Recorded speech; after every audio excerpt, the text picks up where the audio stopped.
Asante Mheshimiwa Mkuu wa Mkoa. Nafasi hii nilikuwa naisubiri kama parapanda siku ya mwisho. Na naona mwenyewe umejipanga na kikaratasi chako kabisa. Sana. Haya, nisomee tuhuma zangu. Kero yangu ya kwanza nafikiri unaitwa nani? Mimi kwa majina naitwa Eric Ngorga. Mimi kero yangu ya kwanza kinachoniumiza nafsi sana ni kuhusiana na mtendaji wetu wa kijiji. Kijiji gani? Kijiji cha Dirma. Hii ndio kijiji mama. Hii ndio kijiji ambayo inabeba jina la kata. Lakini sasa hivi huwezi kwenda ofisi ya kijiji ukasikilizwa. Mimi nimepeleka malalamiko yangu ofisi ya kijiji. Nimefika pale, nimejieleza, hatimaye akaniambia kwamba nimpe hela ya nani? Ya bailo na hela ya mgambo. Nikampa ile hela, nikafuatilia ile hela, mwishowe akanifukuza mbele ya mwenyekiti wa kijiji mstaafu. Yuko wapi mtendaji? Mtendaji, mbona umekuwa mbabe? Shida ni nini bosi? Mbona umekuwa mbabe sana? Shukuru sana Mheshimiwa Mkuu wa Mkoa. Umeshukuru kwa mbabe? Hapana. Mimi nipo tu kawaida na natoa huduma kama kawaida. Wananchi sio wamepiga makofi hapa? Mimi hii mikutano nina uzoefu naye. Kuna hoja mtu akiwa anaongea hapo unaona watu wote kule wamekaa kimya. Ujue hiyo ukute huyo anafanya giliba.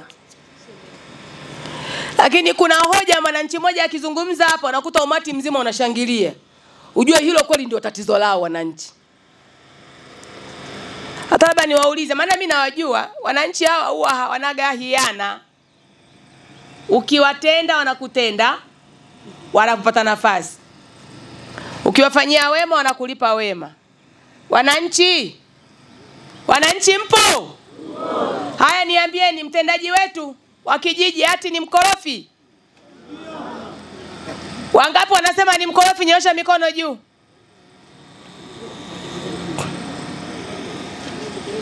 Mbona wengi vijana? Mnakutanaga wapi nyie vijana? Wangapi wanasema hapana, mtendaji huyu hana neno, jamani majungu tu hayo? Nyosha mikono. Haya, ambao hamjui lolote hapa kama Mheshimiwa Asia, nyosha mkono. Hamna mnalojua, maskini ya Mungu. Hamtaki dhambi mwae. Mwezi wenyewe umeumana wa Kikristo na Kiislamu. Sije ukajikuta sehemu ghafla bure. Shusheni mikono yenu. Mtendaji, kwa dalili hii nayoiona hii, inaonekana una kachangamoto. Sasa basi, leo nimeamka vizuri. Leo nimeamka kufundisha. Sawa? Kuonyana leo. Nenda karekebishe tabia zako. Sawa. Bila wananchi hawa, wewe una ajira. Yaani hakuna mtendaji bila wananchi. Sawa. Hakuna mkuu wa mkoa kama hakuna wananchi. Na kuja kumsaidia nani? Na kuja kumhudumia nani? Kwa hiyo kwa kifupi, wewe mabosi wako ni hao naoona mbele hapa. Hiyo haipingiki. Sawa. Kama kuna anayekudanganya shauri lake, mimi nakwambia nikiwa kama bosi wako wa mkoa. Sawa mkuu, nimesikia. Mabosi wetu sisi ni hawa wananchi. Mimi unavyoniona hapana ukuu wangu wa mkoa, na waogopa wananchi hawa kuliko baba mkwe wangu. Kwa kuwa baba mkwe ninamjua. Hawa na waogopa kweli. Na ninajitahidi kwa kadri Mungu anavyonibariki kuhudumia wananchi kwenye mkoa huu. Na wako wengi. Wewe una wananchi wako kwenye kijiji tu, unawafanyia swaga. Kwa nini unawafanyia swaga? Acha swaga. Fungua ofisi kwa muda, wahudumia wananchi, wasikilize. Hakuna mwananchi mpuuzi anatoka nyumbani kwake kijinga kuja ofisini kwako kufuata nini? Kuna chai? Unapika chakula ofisini kwako, unapika chakula? Hapana. Tisha mikutano halali ya kikanuni na kisheria. Wasomee wananchi mapato na matumizi. Sawa mkuu. Waeleze serikali yao inafanya nini. Waeleze fedha ambazo Mheshimiwa Daktari Samia Suluhu ameleta kwenye kijiji chao. Kwa kifupi amekukataa.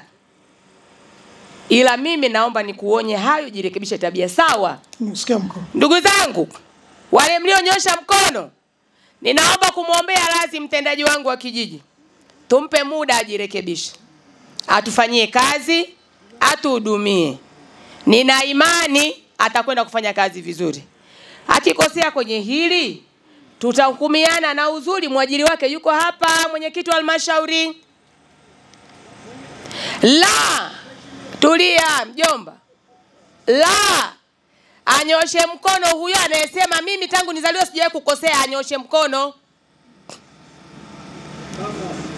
Basi kama hayupo, tunaishi kwa kuvumiliana. Tuvumiliane, afanye kazi.